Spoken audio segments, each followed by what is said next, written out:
Open your eyes, your mind, your heart. Let's have a school choice conversation. Open your eyes, your mind, your heart. Let's have a school choice conversation. Let's have a school. Hello and welcome to Choice Conversations. I'm Paul Dauphin. I am the Louisiana Director of Operations for the American Federation for Children. And we are very pleased today to have a special guest, Sonny Lee, who is the president, and I would call you the founder of Son of a Saint Foundation. And we're going to get into what the foundation does, but a big welcome to you, Sonny. Yeah, well, thank you for having me, and it's great to be on here. We've been knowing each other for a number of years, so it's good to be back on. And sort of I'm a local New Orleanian. I grew up in New Orleans East and went to St. Augustine High School, which was a pivotal point for me because I grew up without my dad, so it was where I received a lot of love and care there from adult males there, the teachers, the the brotherhood that St. Aug provided for me was real crucial at that age. And then I went on to work I went to University of New Orleans and then worked for the New Orleans Zephyrs. And then the Saints for a while. I worked for Tom Benson as his chief aide for a few years, which was an amazing experience there. And, I started Son of a Saint when I was 29 back in 2011. And I saw there was a boy that had murdered another boy. And I was looking at what was our similarities or my similarities with them and what the differences. And the similarities was we didn't have our fathers. My father had died of a heart attack at the age of 36. Like I said, I was 3 years old. But they lost their fathers to long-term incarceration and violence. So there was sort of a difference there. And, I was very philanthropic even early on, I guess, with volunteering hours and things like that. And I just wanted to give back. I did Big Brother's program when I was 24, so several years prior to starting Son of a Saint. And I saw that, hey, I can do this a little bit better. We started rolling and started with, 5 boys. And, now we're up to about 200. And, I was a volunteer executive director for a number of years and was able to make it a full-time job. So I'm very, very blessed. And the name, for people who aren't familiar with the story, Son of a Saint has everything to do with your father. Yes, he played from 1971 to 1975 with the New Orleans Saints. He was from Bastrop, Texas, right outside of Austin, went to Prairie View. And he was an All-American quarterback, but they weren't drafting black quarterbacks back then. So he had to convert to defensive back his senior year in order to be drafted. And so he came out with Archie Manning. My dad was 3rd round, and he played 5 seasons. Well, I remember him, as a kid, a young person. And, I think the thing that always stood out for me in my memory of him was his name. Right. For some reason, it just, as a young child, I would hear Vivian Lee, and I was like, yeah. Yeah, it's definitely unique. So, it's funny. My grandmother could never pronounce his name. She always said Vivian Lee. Till the day she passed away a couple of years ago. She was always like, Vivian Lee. I'm like, well, me, it's Vivian Lee. But for some reason, I guess the way she couldn't put it all together. But it's all good. Well, did a little internet research on you and Son of a Saint and came up with this. Oh, wow. Yeah. You remember that? I do. I was probably 16 years old at that time. Yeah. It says this is a clipping from, I guess, the Times-Picayune. It says you were a 10th grader at St. Aug. Yeah. So you've always been a volunteer. As long as I can remember, yeah, I've always cared about people and their well-being. So, I grew up in a very safe, loving environment, and I thought that, people should have that, and if I could be a part of supporting someone else and their happiness, I was going to do that. And I remember just visiting a lot of different things as an adolescent that I did that kind of, now looking back on it, I see like this was meant for me, like this is meant for me to do this work, for sure. The one of the things that Son of a Saint is involved with, and I think your organization has been doing this now for the last 3 or 4 years. Son of a Saint is a student tuition organization providing tuition assistance and scholarships for kids to go to private schools. Tell us about that. You put a lot of kids through and raised a lot of money.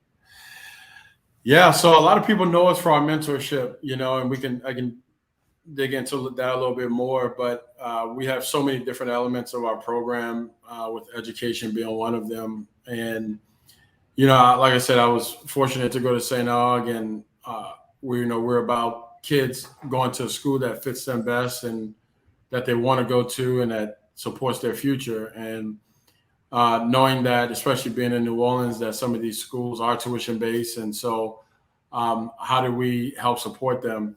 And there was a program that I came across several years ago that was we could be a student tuition organization. So there's a couple, we're one of 4 in the state that can do this, but the other, I guess, 2 at the time organizations were funding some of our boys, but they didn't raise enough money.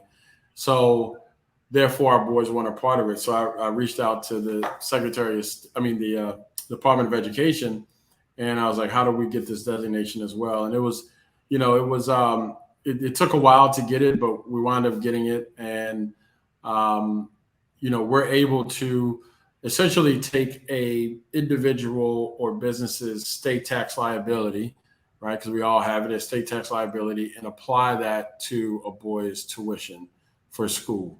So if a company owes $10,000 to the state, they can donate that to Son of a Saint scholars, and then we turn that into the Department of Education. They verify it, they give us a receipt, and we hand it back to the business owner. And when they go to file their taxes, they present that receipt, and it's taken care of. So it's 100% credit that they get. They don't have to pay the state that money anymore because they donated that to us. And what we have to do is give that money to boys to support their education. And the max that a boy can get is $4,700. And we could fund a boy essentially from kindergarten all the way to his senior year of high school. Now, the boy has to come from a charter or public school. And so, it can't come from a tuition-based school and get funding for that next year. So that's what we've been doing. And, we've probably raised close to $500,000. Actually, I'm sorry. No, we've raised more than that. We've probably raised maybe close to $800,000, but we've been able to distribute about $500,000 out to kids and help support close to 100 boys. And what schools are they attending? Primarily in the New Orleans area? Primarily in the New Orleans area, most of them, St. Aug, De La Salle, Holy Cross. And so those are some of the schools that our boys are going to. Majority St. Aug. So and that's not because I went there at all.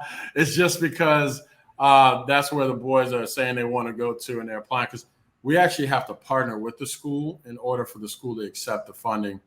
And so a school like, let's say Jesuit, just for instance, they don't necessarily need to have a big endowment. We have a few boys that go there, but they take care of their tuition.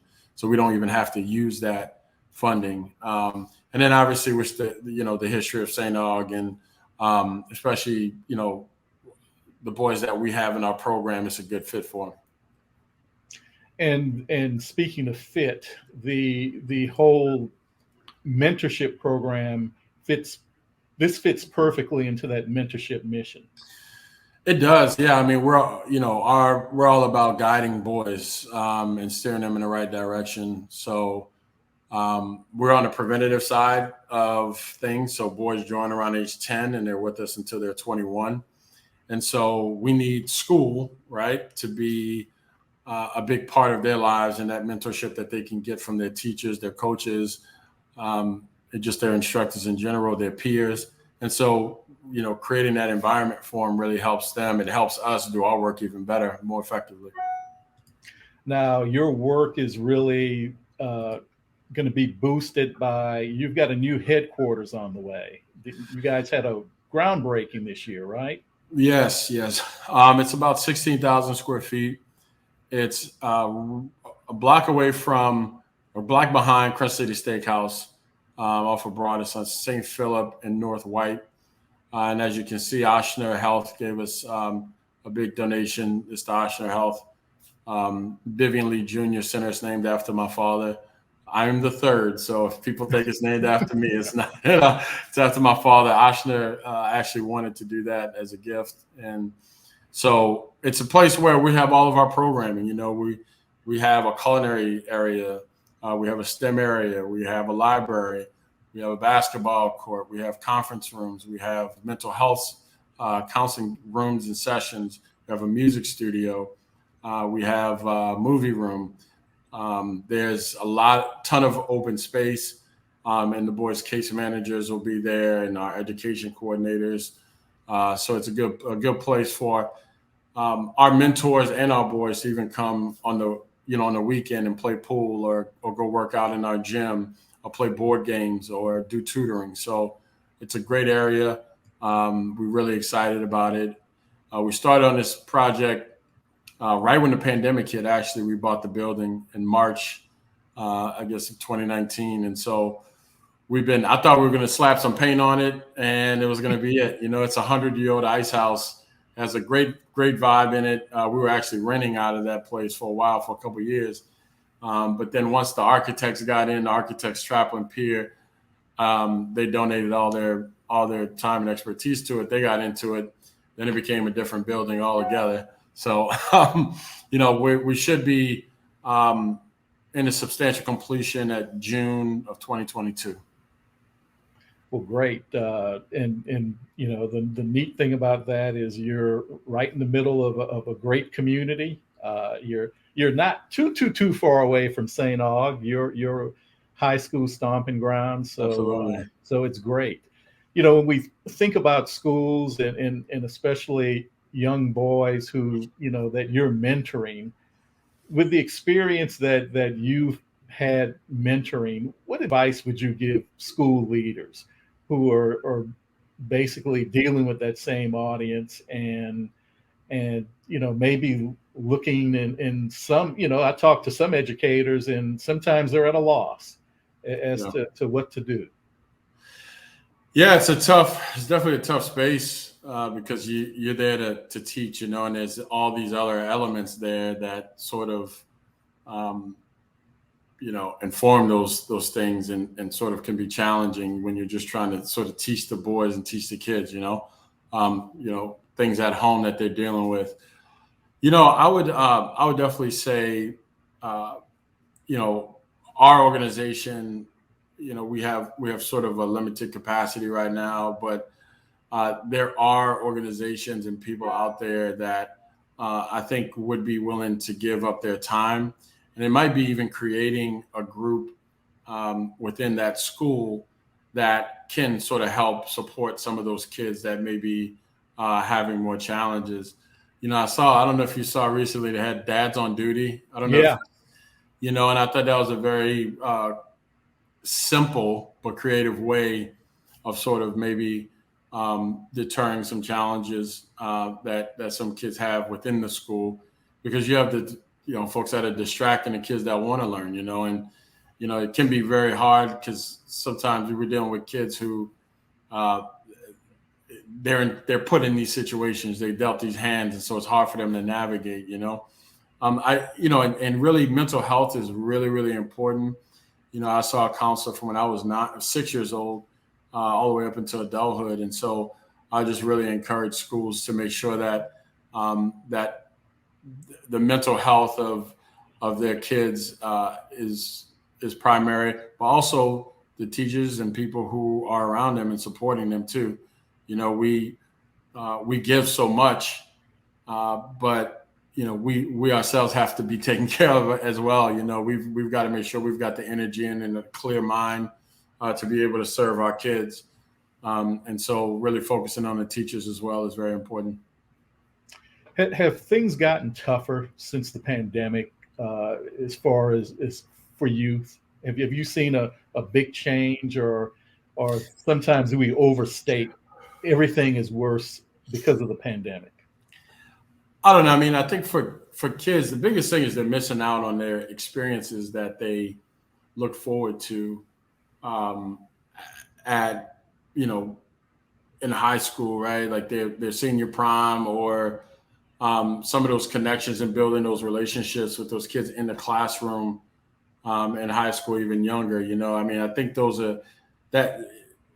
I feel like adolescents, they need more connection to each other. We could, as adults, we could easily just call, and sometimes we don't want to be bothered with people, but we know how to do that. And kids, I think at that age, they're soaking so much up that they want to be around each other, and I think that can cause some challenges and irritability and things like that. I think also the toughest part is just them being monitored, with, when they have adults that have to go to work and are navigating their own challenges with the pandemic, and are they going to be working, not working, that can provide a lot of frustration and challenges, depression for the adults that are caring for them, and so, which then obviously can leak over to the kids. So I do think that it's definitely been a little tougher, but I feel like with most things that are challenges, we come out stronger. And I think that our kids, from all the way to Katrina to even now, are just really super resilient and can handle anything. Sonny, I'll send you out on this. What is next for Son of a Saint? Oh, well, we have our gala December 9th, which we're sold out, but I want to thank all of our sponsors and supporters. We sold out really in a couple of days, and that's been really great. We've been growing our sort of staff in order to support hopefully 300 boys by the end of 2022. So, like I said, boys start at age 10 and they're with us to adulthood. So you're talking about 300 boys that are going to keep going every year, and it's going to grow and grow and grow. So I look forward to seeing what's going to happen with them as they're 23, 30, have their own families. Those connections are still strong, and it's not something where you can see the results usually overnight, but in the future, you're definitely going to be able to see them. And so our evaluations, we don't have any. We have 0 boys in the judicial system. Our boys are doing great. ACT scores there. The retention is close to 100%. Our boys are involved in internships, extracurricular activities. So, they're doing well, and we just really want to be a model for the rest of the country. Whether people want to support and donate and mentor with us, or form their own, or join, neighborhood organizations, or even within their families, support the kids. Sonny Lee, Son of a Saint. Yep. Thank you so much for joining us on Choice Conversations. Yeah, thanks for having me. I appreciate it a lot, and thanks for what you all do. Thank you.